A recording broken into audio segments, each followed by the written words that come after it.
Siria está aquí, a 8 horas de avión de España. Es la mitad de grande y su población se concentra aquí. ¿Por qué? Porque toda esta zona es un enorme desierto, pero un desierto muy importante. Tiene 1/3 de las reservas de petróleo del mundo y también de gas natural. Según algunos, el nuevo petróleo. Para sacarlo de aquí y llevarlo a Europa, hay que rodear toda esta península y salir por el canal de Suez. Como te puedes imaginar, aquí te cobran. Pero hay otra manera más fácil, la línea recta. El que controle estas tuberías las puede abrir y cerrar, como un grifo. Si no pagas, no hay petróleo, ni gas. Esta región es increíble.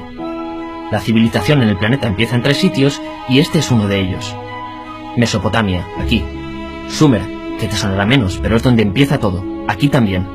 ¿Recuerdas la Torre de Babel de la Biblia? La hicieron estos tíos. Egipto, aquí. Siempre ha sido un punto de contacto entre Oriente y Occidente, dando a Asia salida al Mediterráneo. Quizá por eso aquí nacen las principales religiones monoteístas, el judaísmo, el cristianismo y el islam. El islam es el último que llega y de hecho acoge a las 2 anteriores. Adán, Noé, Moisés, Jesucristo son considerados profetas islámicos. Bueno, al grano. Como la zona es brutal, todos han querido controlarla y siempre ha estado dentro de algún imperio. Los persas, los griegos, los romanos. El imperio romano termina partiéndose en 2 y finalmente solo sobrevive esto. Ahora es cuando la última religión monoteísta, el islam, construye su propio imperio. ¿Te acuerdas de las cruzadas? Bueno, pues son los europeos cristianos intentando recuperar esta zona de la que estamos hablando. Los últimos en llegar son los turcos, que ojo, no vienen de Turquía, sino de muy lejos en Asia, junto con Gengis Khan. Lo conquistan todo y fundan el Imperio Otomano. El Imperio Otomano se queda ahí hasta la Primera Guerra Mundial. 600 años. Cuando acaba la Primera Guerra Mundial, aparecen pequeños países donde antes estaba el Imperio Otomano. Y por primera vez vemos a Siria en un mapa. Hasta ahora lo habíamos dibujado para no perdernos. ¿Y quién se inventa estos países? Bueno, lo que te voy a contar es alto secreto. O lo era en 1916. Este súper secreto se llama Acuerdo de Sykes-Picot. Los franceses y los ingleses no podían derrotar solos al Imperio Otomano. Solo podían si les apoyaba la gente que vivía dentro. En su mayoría árabes. ¿Cómo se los ganaron? Pues les prometieron la Gran Arabia, un país solo para ellos. El único problema es que era un timo. Antes de seguir, recuerda una cosa. Los árabes son un pueblo, pero no una religión. O sea, un árabe puede ser musulmán, puede ser cristiano, y antes del Islam parece que hubo tribus árabes con tradiciones judías.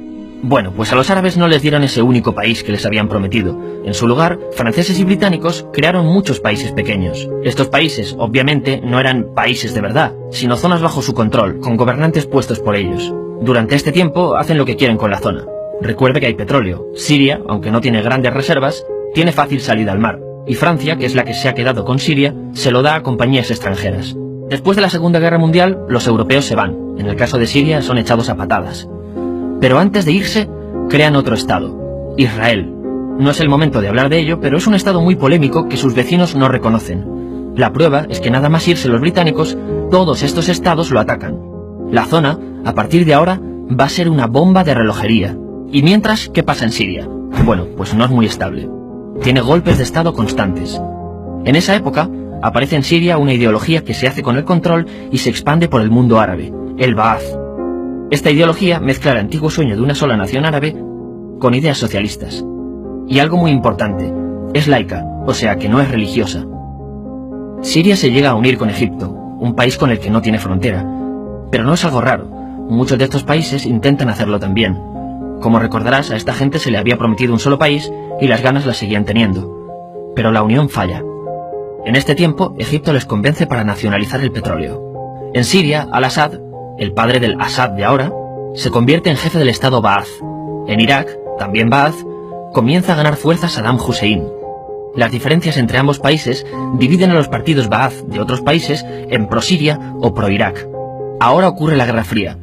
El mundo se divide en 2, o eres de Estados Unidos o de la Unión Soviética. Son años muy movidos en los que se pegan constantemente con Israel, invaden su vecino Líbano y comienza una oposición islamista al régimen Ba'ath de Assad. Los hermanos musulmanes. Vale, volvamos atrás un momento. Recuerdas que la mayoría de árabes eran musulmanes, ¿verdad? Bueno, pues dentro de los musulmanes hay 2 ramas fundamentales. Suníes, la mayoría, y chiíes. En el caso de Siria, a pesar de ser un estado laico, los gobernantes como Assad y los jefes militares eran chiíes, los cuales representan menos del 13%. En cambio, casi el 70% de la población es suní.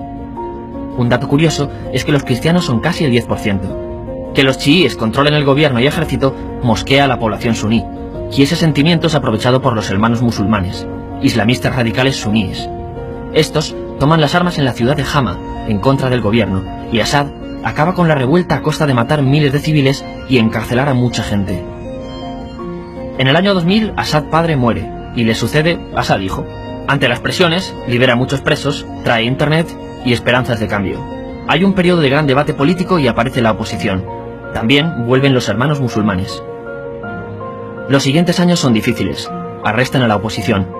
Y Bush incluye Siria en el eje del mal, y esto la aísla. Está mal visto negociar con Siria. Los kurdos, un pueblo que vive repartido por varios países de la zona, comienzan a protestar también. Hay represión y muertos. En 2011, te sonará esto, ocurre la Primavera Árabe. ¿Qué es esto? Bueno, es una protesta que se va propagando por todos los países árabes pidiendo más democracia. Como ves, el mundo árabe, a pesar de estar dividido en países, tiene tendencias generales. Cuando llega a Siria, Assad hijo termina usando el ejército y en los enfrentamientos mueren unas 1000 personas. Los enfrentamientos irán escalando hasta que se conviertan en guerra civil. No hay un momento exacto de inicio. Lo importante es que hoy en día hay numerosas facciones en juego. Vamos a verlas. Pero primero piensa en que todo está dividido entre chiíes, la minoría, y suníes, la mayoría. Chiíes, y además laicos, o sea, no religiosos, son el gobierno de Al-Assad. Controla todo esto, que si recuerdas son básicamente las zonas chiíes del país, y está enfrentado al resto. También mayoritariamente laico, pero suní, es el Ejército Libre de Siria, o FSA en inglés, junto con el Frente Islámico, que es religioso, y otros 70 y pico grupos más, forma una coalición que la prensa llama simplemente la oposición.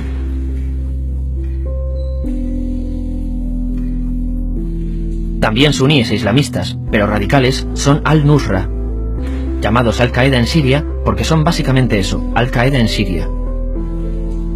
Otros islamistas radicales son el ISIS o Estado Islámico. Salen de Al-Qaeda en Irak, controlan la mayor parte de Siria e Irak y se han hecho famosos por sus atrocidades. Su objetivo teórico impacta a muchos. Es un Estado Islámico a lo largo de Asia, África y Levante. Aunque a ti ya te suena, ¿verdad? En naranja tenemos al pueblo kurdo, que recordarás porque el presidente Al-Assad lo reprimió, al igual que gobiernos de países próximos también lo hacen. Ahora controlan militarmente esta zona. Antes de terminar, repasemos los apoyos internacionales a fecha de octubre de 2015. Las fuerzas de Al-Assad son apoyadas por Rusia, que ya tenía base militar en el país antes del conflicto, Irán y China. Todos son países de lo que Europa llama Oriente. En contra de Assad, apoyando a la llamada oposición, luchan Estados Unidos, Turquía, Francia, Gran Bretaña y Arabia Saudí. Podemos terminar con algunas conclusiones. Te advierto que esto ya es pura opinión. Si recapitulamos, vemos que la región es estratégica.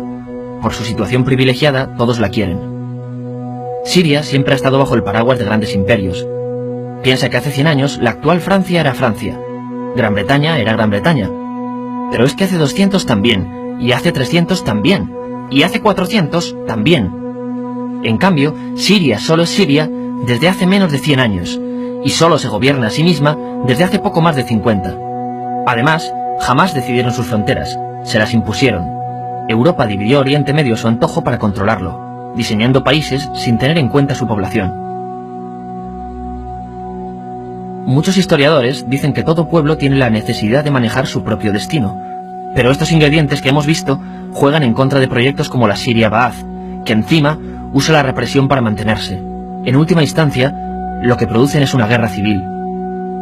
En este contexto no es extraño que aparezcan actores que se alimenten de la desesperación, el sentimiento suní de opresión y la visión de Occidente como invasor. ISIS usa la identidad árabe y la mitología de antiguos imperios. Cuando quieres entender el presente, pregúntate, ¿y el pasado?